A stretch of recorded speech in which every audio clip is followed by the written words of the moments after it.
Hi, welcome to developers for you YouTube channel.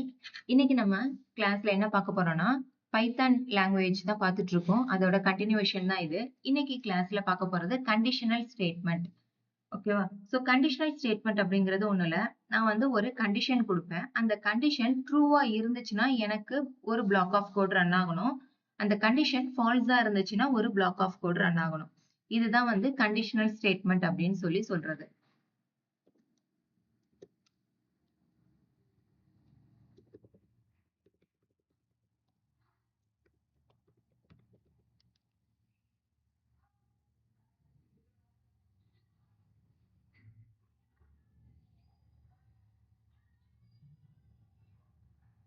Okay.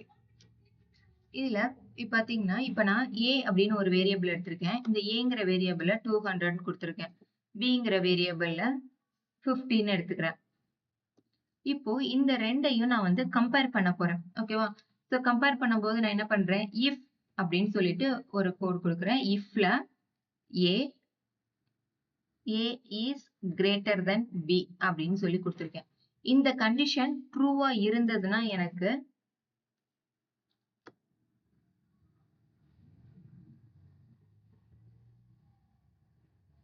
Okay.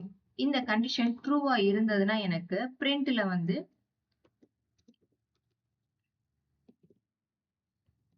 A is greater than B அப்படின்னு சொல்லிட்டு எனக்கு print ஆகும். else பிரிண்ட்ல A is not greater than B. ஓகேவா? இப்ப நான் வந்து இங்க ஒரு கண்டிஷன் கொடுக்குறேன். இங்க என்னோட கண்டிஷன் என்ன? A is greater than B. அப்போ A வந்து B ஐ விட கிரேட்டர் வேல்யூவா இருந்ததுன்னா எனக்கு இந்த பிளாக் ரன் ஆகும். ஓகேவா? இன் கேஸ் நான் கொடுத்ததுல A வந்து B ஐ விட ஸ்மாலர் நம்பரா இருக்கு அப்படின்னா இந்த எல்ஸ் பார்ட் பிரிண்ட் ஆகும். இதுதான் simple if else part. Okay, இதை நான் ரன் பண்றேன். A is greater than B அப்படின்னு சொல்லிட்டு வந்துருச்சு. தட் மீன்ஸ் இந்த கண்டிஷன் ட்ரூ. அதனால எனக்கு இந்த வேல்யூ வருது. இன் கேஸ் இப்ப நான் இங்க வந்து 20 கொடுத்துக்கிறேன். 50 வந்து Aக்கு 20, Bக்கு 50 கொடுத்துருக்கேன். இப்ப பாருங்க. A is not greater than B. அப்போ இந்த கண்டிஷன் ஃபால்ஸ் ஆயிருச்சுன்னா இந்த எல்ஸ் பார்ட்டுக்கு வந்துரும். ஓகேவா? இதுதான் வந்து சிம்பிள் இஃப் எல்ஸ் ஸ்டேட்மெண்ட். இதுல ஒரு 3 லாஜிக்கல் ஆப்பரேட்டர்ஸ் நம்ம யூஸ் பண்ணுவோம். ஒன்னு அண்ட், ஆர், நாட் அப்படின்னு சொல்லிட்டு 3 லாஜிக்கல் ஆப்பரேட்டர்ஸ் இங்க நம்ம யூஸ் பண்ணுவோம். அது என்ன அண்ட் அப்படின்னு சொல்லி பாத்தீங்கன்னா, எனக்கு நான் இங்க வந்து ஒரே ஒரு கண்டிஷன் தான் கொடுத்திருக்கேன் இல்லையா? இதுல நான் வந்து மோர் தென் ஒன் கண்டிஷனை இந்த இடத்துல கொடுக்குறேன். அதாவது ஒரு 2 கண்டிஷனை கொடுத்து செக் பண்றேன். 2 கண்டிஷனுமே ட்ரூவா இருந்தாதான் எனக்கு அந்த பிளாக் ஆஃப் கோட் ரன் ஆகணும். 2ல ஏதாச்சும் ஒண்ணு ஃபால்ஸ் அப்படின்னாலுமே வந்து எனக்கு என்னன்னா எல்ஸ் பார்ட்டுக்கு போயிடணும். ஓகேவா? சோ அதுக்கு யூஸ் பண்றதா இந்த லாஜிக்கல் ஆப்பரேட்டர்ஸ். அதுல அண்ட்ங்கிறது பாத்தீங்கன்னா நான் கொடுக்கிற 2 கண்டிஷனுமே வந்து ட்ரூவா இருக்கணும். ஆர் அப்படிங்கிறது எய்தர் ஒன்னு, 2 கண்டிஷன்ல ஏதாச்சும் ஒரு கண்டிஷன் வந்து ட்ரூவா இருந்தா கூட ஓகே தான். தென் தேர்ட் ஒன்னு பாத்தீங்கன்னா நாட். இந்த நாட் அப்படிங்கிறது ஆப்போசிட். இது இப்ப நான் ஒரு கண்டிஷன் கொடுக்குறேன் அப்படின்னா அந்த கண்டிஷனுக்கு ஆப்போசிட்டா அது ரன் ஆகணும். இதுதான் வந்து 3 கைண்ட் ஆஃப் லாஜிக்கல் ஆப்பரேட்டர். அதுல இப்ப நம்ம அண்ட் அப்படிங்கிற ஃபர்ஸ்ட் லாஜிக்கல் ஆப்பரேட்டரை பார்ப்போம். நான் வந்து அதுக்கு வேல்யூஸ் எடுத்துக்கிறேன்.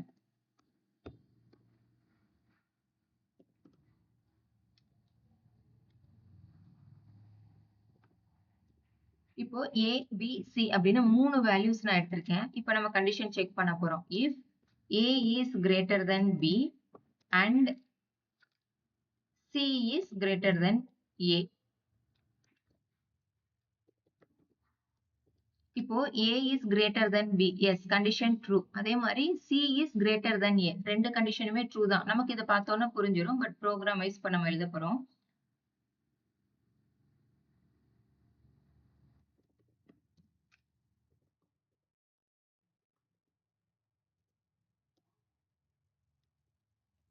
Both conditions are true. இப்ப நான் இதை ரன் பண்றேன். எஸ், எனக்கு இந்த 2 கண்டிஷனுமே ட்ரூ. கரெக்டா? அடுத்து இதே கோட நம்ம காப்பி பண்ணிக்கிறேன். இப்போ ஆர் செக் பண்ண போறோம்.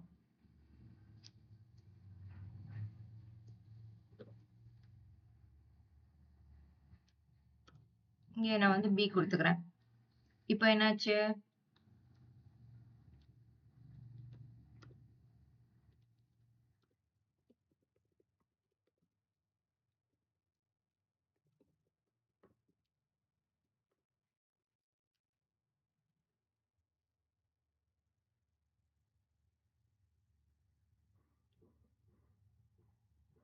சாரி, ஆர் கொடுக்கணும்ல, மறந்துட்டேன். Okay. At least one condition is true. அப்போ A is greater than B. Yes, condition is true. But B is greater than A. இந்த condition false. ஆனா எனக்கு என்ன ரிசல்ட் வந்திருக்கு? ரெண்டுல ஏதாச்சும் ஒன்னு கரெக்டா இருந்தாலும் போதும். பட் அண்ட்ல வந்து ரெண்டு கண்டிஷனுமே ட்ரூவா இருக்கணும். ஸோ இந்த டிஃபரன்ஸ் மட்டும் நீங்க புரிஞ்சுக்கணும். அடுத்து நம்ம பார்க்க போறது not. So A equal to 50, B equals to 500 கொடுத்திருக்கேன். If not A is greater than B.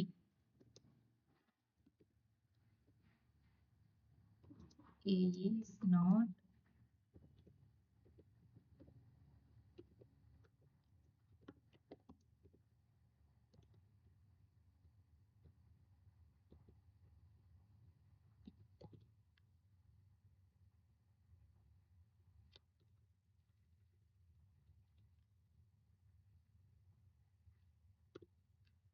Okay. இப்போ ரன் பண்ணலாம்.